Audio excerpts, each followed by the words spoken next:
or NTNU in Taipei, standing in front of Confucius. 在台湾以前，我觉得跟别人用中文聊天让我很紧张。Before coming to Taiwan, my Chinese abilities weren't really good, so I didn't have confidence to talk with other people in Chinese. But now I'm confident to have really basic conversations and chat with strangers. And I can also do things like order food and order bubble tea and ask for directions, which I think are really useful. I felt like the smaller class sizes definitely played a factor in improving my Chinese. Not only did a smaller class size have the benefit of getting to know your students, but you also get to know your teachers really well. Lecture sizes in UBC sometimes go up to 100 plus or around that area, and it becomes overwhelming. You don't get to know your professors, you don't get to know your classmates, but here it becomes very natural and it's an organic process. And the class dynamic really helps me improve my Chinese every day because it made me less shy, more fearless, and kind of bolstered my confidence. I would say being in a smaller class setting kind of gave me the confidence to ask my questions and to really figure out why I would be struggling with a certain grammar pattern or certain new words. And if I were to be in a bigger class setting, I'm no 100% sure that I would probably just stay confused. And I'd be content with that because I know others would be, and it would be okay. But being in a small class setting, you kind of have to help yourself to a certain extent to make sure you understand the content. Very impressed, both in the classroom to see the teaching and the style of teaching with the repeating the language and then breaking into small groups and how the teachers fan out all the students. And amazing. Some students seem really, they're together for hours and hours a day during studying, but then they're also hanging out at night, so they're bonded together, and I hope that when they get back on campus that they'll remain friends and speak Chinese to each other when they see each other. I thought the one-on-one drill classes were super helpful because it gave you a chance to work on things that maybe you didn't get enough time for in class, or maybe other students weren't as worried about. So it was really helpful for personal language growth. And 去大马课以后，我越来越认识我的老师们。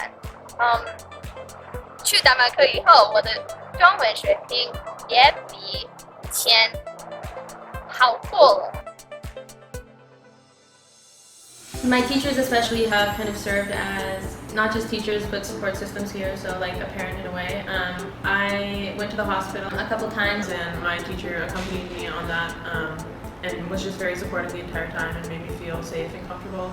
We've actually, on this trip we've run into a couple incidents and we found telling the teachers they're very understanding and just want to help and make sure everything is safe and that we figure it all out as fast as possible. And they're not worried about getting us in trouble or anything, they just want to help. I've been through a couple things here that have been very stressful, and having friends here who are willing to take time out of their day to help me has been very helpful. Maybe if I'm having a bad day, I'll be in my room and they'll go buy me some popsicles or ice cream and bring it back, and that always cheers me up. I feel like whenever you hit struggles along the way, so if we have a really hard test or something, we all come together and help each other study, but then also comfort each other and have fun and try and cheer each other up. I also feel when we travel, we're a pretty close community on buses all together and getting food. I think we're a pretty cohesive group and we work well together. Coming to Taiwan, I'm already fluent in two languages. It's Spanish and English. I believe that learning a language is not only done in the classroom, but you also need to go outside the classroom and experience the culture. Most of the things we learn are related to daily life. The things you learn here are very useful because at the same time when you're using it, you're also remembering the stuff you're learning. One of the most memorable times was a group of my friends and I were all in 7-Eleven and we sat down with an older woman. She was about 86 and she was an old teacher, and she taught us. She was correcting our tones and teaching us Chinese in 7-Eleven at about 10 p.m. And it was super memorable and interesting, and we learned a lot from her. I also talk a lot with people in the parks in Da'an Park that do Tai Chi and Qigong. My roommate and I studied traditional Chinese medicine, so we asked them a lot about their daily habits and I've been inspired to stay healthy. We found that the cultures in Taiwan and in Canada are quite different, so it was pretty interesting to learn about that. Through this program, I have done a lot of activities. Every weekend is pretty jam-packed with activities. Sometimes we go out of Taipei, we go to Yilan, sometimes we go to camping. We did a lot of things, but I feel like the most fascinating activities for me was going river trekking. And river trekking was this unique blend of experiencing Taiwanese nature, Taiwanese locals, and just being around classmates in a unique environment like no other. I think river trekking was great because not only did it challenge us physically and mentally, it also challenged us to speak to the people around us, even though it wasn't necessary. I remember when I went river trekking, I was pretty tired. It was pretty long and serious trek. So I remember halfway through, maybe 3/4, we bumped into some locals and they said their highs to us, they said their greetings, and they were also drinking coffee. And I remember I was so tired that I even asked them in Chinese for some coffee. And I feel like that was unforgettable because not only did they were kind enough to give me coffee, they were kind enough to ask me where I was from, what I was doing, and stuff like that. And through that, I had a conversation that I'll never forget.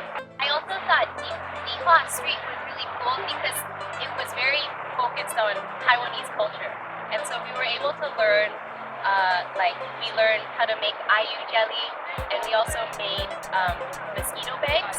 And because of that, we learned about some Taiwanese history and also traditional Chinese medicine. And then afterwards, when we were walking around Dihua, we got to see the City God Temple. And that was really cool because we don't have those in Vancouver. We don't have temples like that. And I'm really interested in the folklore behind it. That it's really cute and also really beautiful that you can go to a temple and pray for love, because anything that gives people hope, I think, is a great thing in a culture. Taiwanese people in general are very helpful. They're very kind. They will go out of their way to help you. And I think you can say the same about Canadian culture as well. But the practices that people have here are different. Like the things that they eat and the things that they do, like the etiquette of the transportation system is slightly different. Taiwanese people, I find, are much more clean. They're very conscious about their environment. They want to keep their environment really as clean as possible. So that's something that I've been able to learn. So I can also have a higher standard of cleanliness if I go back to Canada. You share the city, you share the MRT, you share the school with everyone else.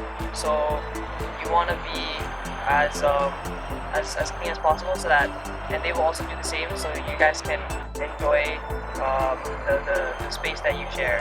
Pick up differences, but you will be surprised by them at first, and you will learn to appreciate them. If someone does something differently, it doesn't mean that theirs is better or theirs is worse. It's just their way of life. And the more you build this up, the more you can appreciate other people's cultures. Because my major is in Asian studies, I found that going on this overseas trips not only helped with fulfilling my language requirement, but it also gave me a newfound respect for Chinese culture and also for the Chinese language. As somebody who is ethnically Chinese, I think it helped me reclaim some of my culture, and it helped me learn a lot about who I am as well as what I could be. I was very hesitant to come on this program, but after completing the program, I felt like it was very, very worth it. I was very hesitant to do it because it was expensive and I was going to be I thought I was losing my summer because I would be out here studying, but I feel like I learned so much and I had so much fun. It was really the best of both worlds. 2019我在台湾学中文。2019年我在台湾学中文。19年在台湾学中文。2019我在台湾学中文。2019年在台湾学中文，很好玩。